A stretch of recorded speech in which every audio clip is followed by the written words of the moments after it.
হাওড়ার নতুন একটা ক্যাফের খোঁজ নিয়ে চলে এসেছি আজকে, যার ইনডোর এবং আউটডোর অ্যাম্বিয়েন্সের সাথে খাওয়া দাওয়া সবটাই আপনাকে একেবারে চমকে দেবে। কিন্তু হাওড়ায় এত সুন্দর আউটডোর সিটিং কোথায়? ওয়েলকাম টু সুরুচি, হাওড়ার নতুন ক্যাফে। গতকাল অর্থাৎ রথযাত্রার দিন ওপেন হয়েছে এই ক্যাফে এবং ইতিমধ্যেই আমার কাছে প্রচুর মেসেজ এসেছে এই ক্যাফেটা কভার করার জন্য আমার ফলোয়ারদের কাছ থেকে। তাই ভাবলাম আর দেরি না করে এই রিভিউটা দিয়ে দেওয়া যাক। হ্যাংলাস ডে আউট যখন কোনো নতুন ক্যাফেতে এসছে তখন সেখানকার ভিউ তো নতুনভাবে আপনাদের দেখাবেই।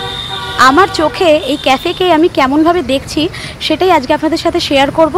তাই চলুন দেখে নিই এখানকার এই ক্যাফের সিনেম্যাটিক ভিউ। প্রত্যেক সৃজনশীল বাঙালির হৃদয়ে এক বিশেষ জায়গা রয়েছে সত্যজিৎ রায় এবং তার সৃষ্টিকে ঘিরে। তারই কিছুটা অংশ তুলে ধরা হয়েছে এই ক্যাফের ইনডোর স্পেসে।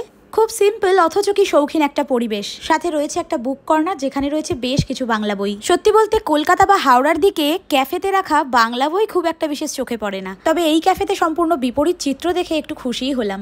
যাই হোক, ইনডোর স্পেস তো দেখালাম, এবার একটু আউটডোর স্পেসটা আপনাদের ঘুরে দেখাই, তবে সিনেম্যাটিক ভিউতে।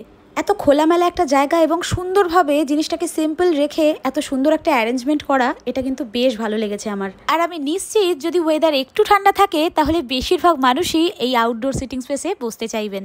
আর হ্যাঁ, সামনের অত বড় আউটডোর স্পেসটা ছাড়াও কিন্তু রয়েছে পিছনের দিকে আরও একটা ছোট্ট আউটডোর স্পেস। আর 1 মিনিট ধরে নতুন ক্যাফে দেখানোর এক্সাইটমেন্টে ভুলেই গেছি যে ইন্ট্রোটাই দেওয়া হয়নি। নমস্কার, আমি বৈশাখী ফ্রম হ্যাংলাস ডে আউট, আর আপনারা দেখছেন আমার সম্পূর্ণ নতুন একটা ভিডিও। চলুন আর দেরি না করে খাওয়া দাওয়া পর্বে যাওয়া যাক, তবে তার আগে ছোট্ট করে একটা গ্র্যাটিটিউড আপনাদের জন্য। এত সুন্দর একটা জায়গার খোঁজ আমাকে যারা দিয়েছেন মেসেঞ্জারে বা বিভিন্ন পোস্টের কমেন্টে, তাদেরকে অনেক অনেক থ্যাঙ্কস। কারণ জায়গাটা দেখেছি বাইরে থেকে, কিন্তু এতটা যে সুন্দর বা ভেতরে যে এতটা একটা ওপেন স্পেস রয়েছে সেটা আমার জানাই ছিল না। তো থ্যাংক ইউ সবাইকে। এই যে সুরুচির মেনু কার্ড, আর সুরুচি হলো হাওড়া মিউনিসিপ্যাল কর্পোরেশন এবং ফিয়েস্তার একটা জয়েন্ট ভেঞ্চার। এখানকার মেনু দেখে এক এক করে আমরা অর্ডার করে দিলাম একটা আসাম টি, একটা লেমন আইস টি, তার সাথে একটা চিকেন স্টিম মোমো এবং একটা নন ভেজ বাকেট।